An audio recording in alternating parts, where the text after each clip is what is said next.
tingin ko they will try to make noise, they will try to have their rallies, pero tingin ko hindi naman siya mag-cause ng direct na instability. Laman ng headlines hindi lang sa Pilipinas kundi maging sa iba't ibang international news organizations ang pag-aresto kay dating Pangulong Rodrigo Duterte sa bisa ng arrest warrant ng International Criminal Court o ICC dahil sa kasong crimes against humanity. Kasunod nito, nanawagan sa mga taga-suporta ang isa sa dating kabilang sa Duterte administration na si former presidential spokesperson Harry Roque na mag-rally na sa EDSA. Mga kaibigan, lahat ng mga hindi lang nagmamahal kay Presidente Duterte, lahat na nagbibigay importansya sa soberenya at jurisdiksyon at pagiging malaya ng Pilipinas, kinakailangan po manindigan na tayo. Magtungo na po tayo ngayon sa EDSA. Sa kabila nito, naniniwala ang ilang kasama sa House leadership na hindi magreresulta sa political instability ang ginawang pag-aresto kay dating Pangulong Duterte. Bagkus, naipakitaan nila sa buong mundo ang pagsunod sa rule of law ng Pilipinas.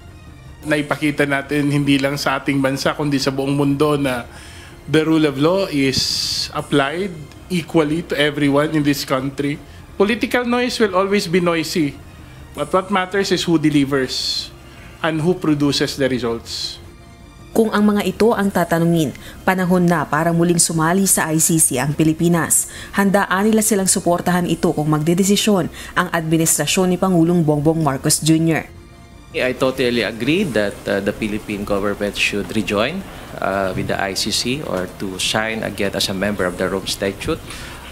You know, the importance of being a member of this is that there are crimes that if the state or the government has failed to conduct a genuine investigation or prosecution of particular crimes, it's our duty to give protection to our people.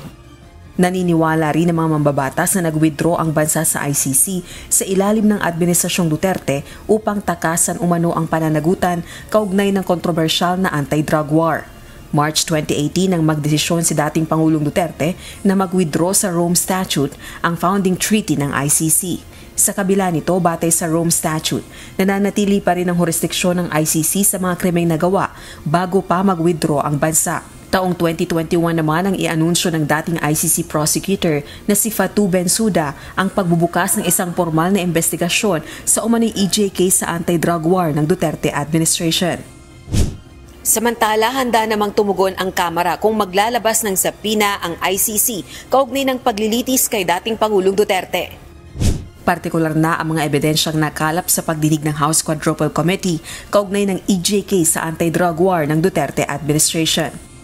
So if the ICC, International Criminal Court, will issue a subpoena, probably the Philippine government or the committee will exercise its discretion. I guess if a compulsory process, for instance, a subpoena will be issued, most likely the committee will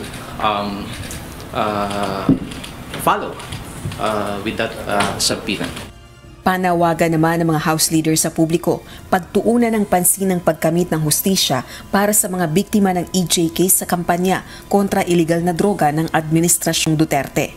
Rosalie Coz, UNTV News and Rescue. Diyos ang aming sandigan, serbisyo publiko ang aming pinahahalagahan.